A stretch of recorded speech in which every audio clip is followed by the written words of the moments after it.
안녕하세요. 해남 서민갑부 농부 철이 인사 올리겠습니다. 자, 오늘은 땅에 대해서 한번 설명을 해볼 것인데요.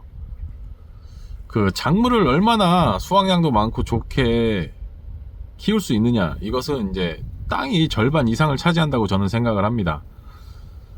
제가 전화 통화를 가끔 하다 보면 이제 땅이나 비료에 대해서 실패하셔갖고 낭패를 보신 분들이 간혹 있으세요. 그리고 저한테 실질적으로 질문도 많이 하시고요. 그래서 어떻게 땅을 관리하고 어떤 비료를 넣으면 고구마도 잘 크고 수확량도 많아질지, 그 부분에 대해서 제가 오늘 한번 설명을 한번 같이 해볼게요. 뭐 질소, 인상, 가리, 뭐 pH, 산도, 뭐 되게 어려운 말들이 많은데요. 그런 말들은 일단 다 제쳐두고 누구나 이해할 수 있게끔 포인트만 콕 집어서 여러분들이 필요한 이야기만 짧게 해보도록 하겠습니다. 자, 먼저 고구마 심으실 때는 항상 이렇게 멀칭을 하셔야 되는데, 제가 지금 여러분들이 아마 심는 환경이랑 가장 비슷한 환경의 땅에 왔습니다. 보통 이렇게 마사토 땅이 많으실 텐데 꼭 이렇게 멀칭을 하셔야 됩니다. 멀칭을 하실 때는 자, 보시는 것처럼 옆에는 까만색이고 심는 부위 위에는 하얀색인 이런 비닐을 갖다가 하시는 게 좋아요. 집에 비닐이 뭐 남아서 쓰시면 어쩔 수 없지만, 만약에 구매를 하셔야 되는 상황이면 꼭 이렇게 옆에는 까맣고, 자, 위에는 이렇게 투명색으로 되어 있는 이런 비닐을 사서 쓰시는 게 좋습니다. 왜냐면은 그냥 투명색으로 전부 다 해버리면은 옆에 풀이 엄청납니다. 풀 나갖고 나중에 이거 풀 정리하려면 진짜 힘들어요. 쭈그려 앉아갖고 몇 시간씩 풀 정리하다 보면은 입에서 욕 나옵니다. 욕 나와. 자, 제가 말씀드린 것처럼 여기는 이제 황토 땅이고, 황토 땅에다가 이제 고구마를 심으실 때는 이렇게 항상 고실고실하게 해주셔야 됩니다. 고실고실하게 해주시고, 마찬가지로 멀칭도 이렇게 꼼꼼하게 해주셔갖고 옆에 풀이 나는 걸 이제 방지할 수 있게끔 막아주셔야 되고요. 아까도 말씀드렸다시피 비닐은 항상 가운데에만 하얀색이 되어 있는 거, 옆에 풀 나면 허리 부러집니다. 기억하시고요.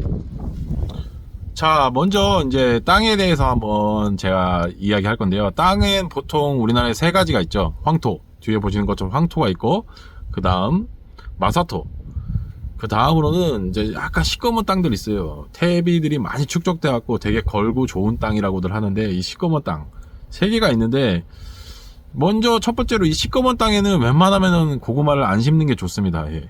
심어서 안 크는 건 아닌데 심이 많이 생길 수가 있어요. 워낙에 거른 땅이기 때문에 다른 작물 하시면 모든 작물에도 다 좋은데, 고구마를 심으면 심이 생길 수 있기 때문에 시꺼먼 땅에는 웬만하면 고구마를 피하시는 게 좋고요. 그 다음으로는 이제 황토 땅이 있죠. 황토 땅은 마사토보다는 이제 물 빠짐이 좋지 않기 때문에 그냥 여러 가지 뭐 할 말은 되게 많지만 포인트만 딱 집어서 말씀드리면, 황토에는 호박은 웬만하면 심지 마십시오. 호박은 웬만하면 안 심는 거에 좋으시고, 마사토는 그냥 아무거나 다 심으셔도 돼요. 자, 이게 땅에 대해서 간략하게 설명드렸고요. 자, 다음으로는 이제 비료에 대해서 한번 이야기해 볼 건데요. 막 인터넷상에 막 많아요. 이거 뿌리면 뭐 엄청 잘 크고 뭐 이거가 뭐 신비의 묘약인 것처럼 막 이렇게 하는 것들이 있는데, 절대 그런 거 사서 괜히 아까운 돈 버리지 마시고, 세상에 그런 약은 없습니다. 세상에 그런 약은 없고. 자, 비료도 이제 두 가지로 나눌 수 있는데, 내가 보통 여러분들이 가장 많은 경우일 텐데, 내가 다른 작물도 심고 원래 농사를 짓던 땅, 첫 번째가 이제 농사를 짓던 땅이고, 자, 두 번째는 한 번도 아무것도 안 심었던 땅이에요. 이 두 가지가 있는데, 솔직히 한 번도 안 심었던 땅에 고구마를 심으실 일은 여러분들이 거의 없을 거예요. 거의 없을 거기 때문에 이건 나중에 뒤로 얘기하고요. 내가 원래 농사를 짓던 땅이면은 이미 그곳에는 이제 질소 성분은 많이 있기 때문에 굳이 따로 질소 성분을 넣으실 필요가 없어요. 그리고 고구마는 질소가 많이 필요한 작물이 아니기 때문에 그 질소 비료를 넣으셔봤자 그 고구마 잎사구만 많아지지 그렇게 좋을 게 없습니다. 자, 그럼 어떤 비료를 넣으면 되냐? 그냥 기본적인 땅에는, 여러분들 땅에는 대부분 아마 붕소가 약간 부족할 거예요. 붕소는 꼭 넣어주세요. 붕소는 어차피 땅에 과량 투하가 돼도 그 붕소 쓸 만큼만 쓰고 나머지는 땅에 남아있기 때문에 전혀 해가 없습니다. 그리고 붕소 굉장히 싸요. 5,000원이면 몇 년 쓰십니다. 5,000원어치만 사셔도 몇 년 쓰시고, 그 다음으로 넣으실 게 이제 용성인비인데, 제가 배추 농사도 짓고 뭐 고구마 농사도 짓고 이것저것 해봤지만 용성인비는 항상 냅니다. 용성인비가 가격은 다른 비료보다 조금 있는데 절대로 저를 실망시킨 적이 없어요. 그 가격의 값어치를 항상 합니다.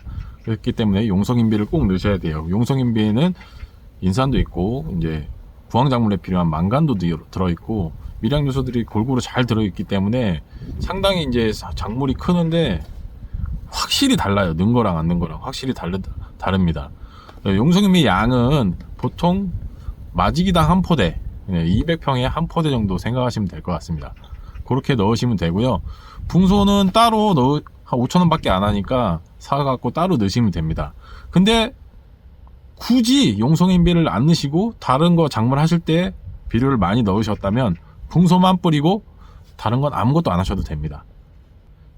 이제 경우가 딱 다른 게 한 가지 있는데, 이제 소단미 모종이 있는데, 소단미 모종은 비료를 좀 해주셔야 돼요. 소단미 모종은 비료를 고구마 전용 비료 7, 질소 7, 인산 7, 가리 18, 그 마그네슘 2, 그 붕소 0.2 들어있는 그 고구마 비료를 넣어주시고, 그리고 용성인비도 넣어주시고, 소단미 같은 경우에는 그 양이 많이 달리기 때문에 땅이 좀 걸어줘야 돼요. 땅이 걸어주지 않으면 고구마들이 많이 열리는데 조그맣게 열려요.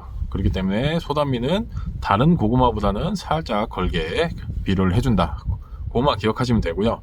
자, 나머지 같은 경우에는 그냥 붕소만 넣고 아무것도 안 하고 그냥 심으시면 돼요.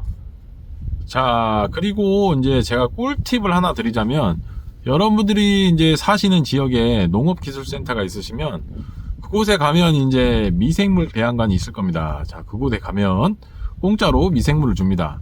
자, 고구마한테 주면 좋은 미생물이 뭐냐? 고초균. 첫 번째로 고초균이고요. 고초균을 치면 이제 안 좋은 병균들을 많이 잡아줍니다. 그 다음 이제 광합성균. 광합성균을 넣으면 따로 이제 가리를 많이 안 넣으셔도 광합성이 잘 돼서 고구마한테 상당히 좋습니다. 자, 그리고 수확하기 전에 뿌리면 좋은 거 뭐 있냐? 예, 효모균하고 유산균이 있습니다. 두 가지 수확하기 전에 뿌려주면 당도가 많이 올라가니까, 상황이 되시는 분들은 그 미생물 받으셔갖고 많이 뿌려주세요. 좀 넉넉하게 좀 진하게 타서 뿌려도 전혀 해가 없으니까 꼭 여력이 되시는 분들은 미생물 살포하시기 바랍니다. 자, 일단 이렇게 간단하게 설명을 해드렸습니다. 예, 이게 말이 길어지다 보면 뭐 한 4시간 해야 돼요. 4시간 하다 보면은 내가 듣다가도 이거 내가 뭐라고 했더라? 하고 헷갈리게 됩니다. 그렇기 때문에 제가 포인트만 딱 집어서 알려드린 거고, 뭐 디테일하게 알고 싶고 뭐 그런 것들이 있으시면 저한테 부담 없이 전화 주시면 되고요. 예, 제가 뭐 알고 싶은 거는 콕 집어서 알려드릴 테니까 궁금하신 거 있으면 전화 주십시오. 그럼 어줍지 않은 지식으로 여러분들한테 좀 알려드렸는데 감사드리고요. 자, 인사드리도록 하겠습니다. 들어가십시오.